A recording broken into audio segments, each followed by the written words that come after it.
Per això pregunto si, més enllà de la pàgina web, més enllà de la ràdio, s'està pensant en un possible pla de comunicació alternatiu, diferent, com ha comentat el regidor Eduard Ballonesta. Hi ha hagut el paper dels superherois, que nosaltres ja ho vam posar damunt de la taula en el seu moment.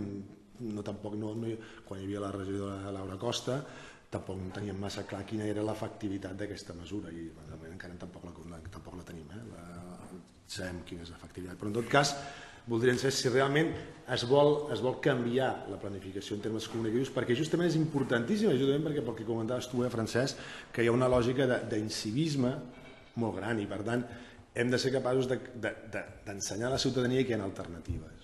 Nosaltres ja sabeu que apostem per el porta a porta, etc. No m'enrotllarem al porta a porta, perquè ho hem dit ja tantes vegades que portem 12 anys dient el mateix, d'acord? Però en tot cas, la meva pregunta anava per aquí, d'acord?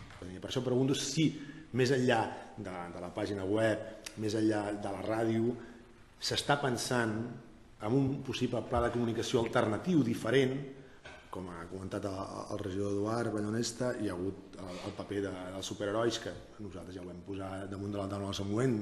Quan hi havia la regidora Laura Costa, tampoc no teníem massa clar quina era l'efectivitat d'aquesta mesura, i encara tampoc la tenim, sabem quina és l'efectivitat. Però en tot cas voldríem saber si realment es vol canviar la planificació en termes comunicatius, perquè justament és importantíssim, perquè pel que comentaves tu, Francesc, que hi ha una lògica d'incivisme molt gran, i per tant hem de ser capaços d'ensenyar a la ciutadania que hi ha alternatives. Nosaltres ja sabeu que apostem per el porta a porta, etc. No m'enrotllarem al porta a porta, perquè ho hem dit ja tantes vegades que portem 12 anys dient el mateix, d'acord?